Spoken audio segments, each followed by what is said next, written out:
Okay, so this lecture is going to be kind of interesting where we are going to actually show the construction, the construction, the construction of set of all natural numbers, natural numbers using Peano's axioms. Okay, short lecture, interesting lecture.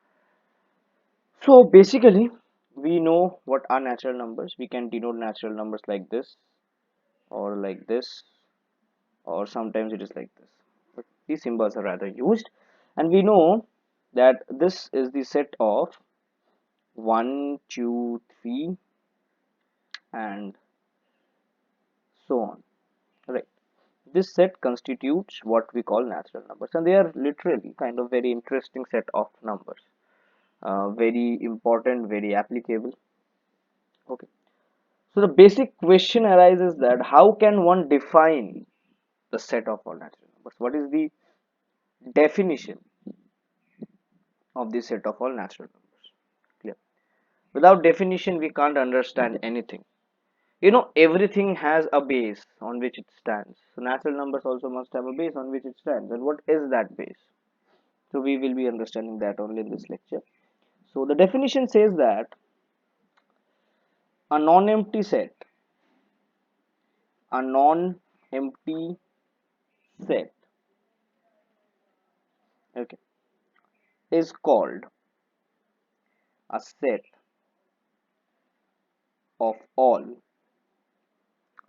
natural numbers, of all natural numbers, if there exists, if there exists a function, if there exists a function, clear?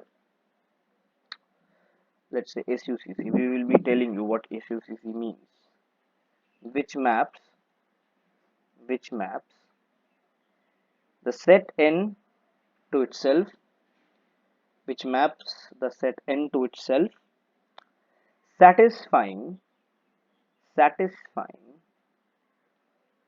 certain axioms, satisfying certain axioms.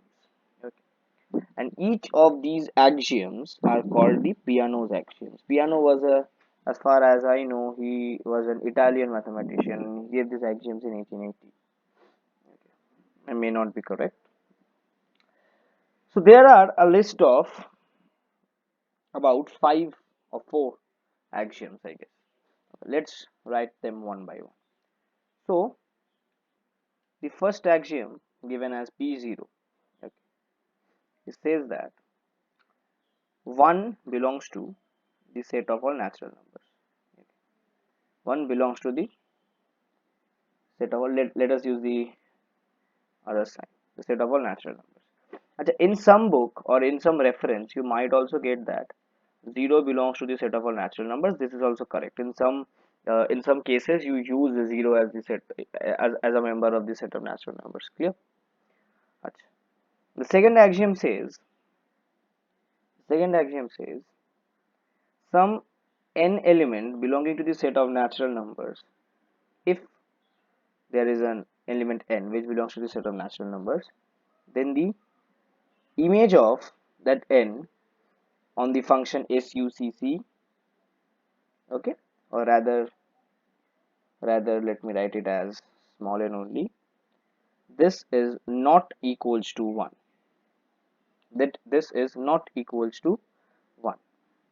Okay, the third one says for m and n belonging to the set of all natural numbers, I mean this implies the set belongs to this set exactly. This and write it like this, and m not equals to n, m not equals to n implies the image of m does not equal the image of n on the mapping SUCC, and converse, and converse.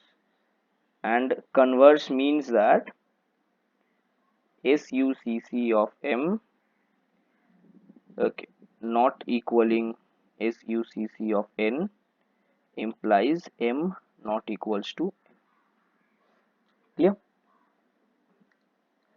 Let this be the third axiom. Let this be the third axiom. There is one more axiom which says that there is one more axiom which says that let this be P2. This says that for all, so let this be for all. I missed.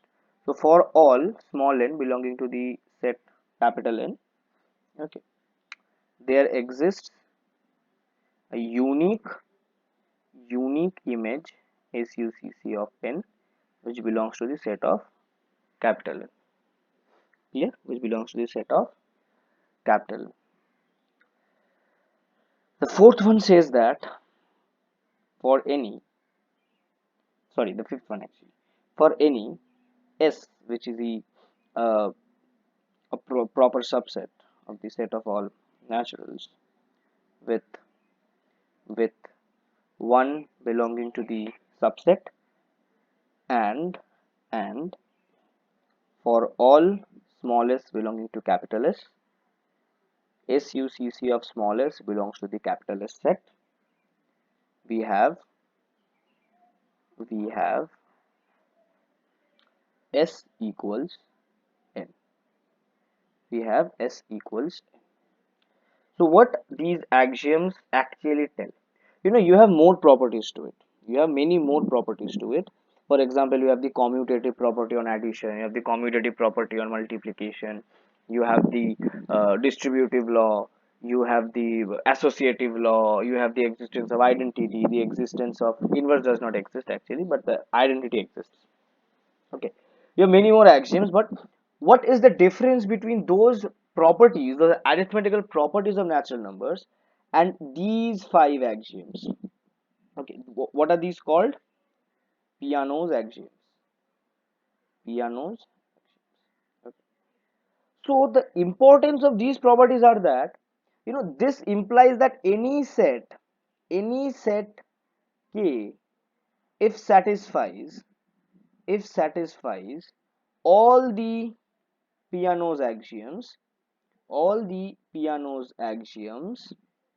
then K is will be the set of natural numbers. Clear? So suppose you are given some set. Okay, you are given some set. Let's say you are given the set S equals to 1, 2, and 3, and you need to check whether this is a set of natural numbers or not. Set of n, all natural numbers, not only natural numbers. Set of all natural numbers or not. You need to check this. So you need to basically verify whether every condition is followed or not. Clear?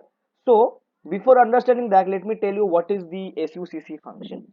So this SUCC function, which maps elements of n to n itself, is called the successor function. Successor function.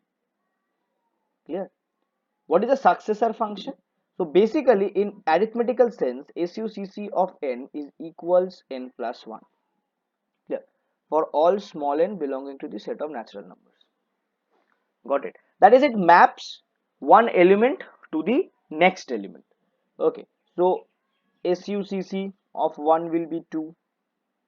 SUCC of 2 will be 3. SUCC of 3 will be 4, and so on. Clear? And so on. Okay. Achha. One more thing. If you carefully go by this function, okay, what you actually find is that if some property is obeyed by n, it will also be obeyed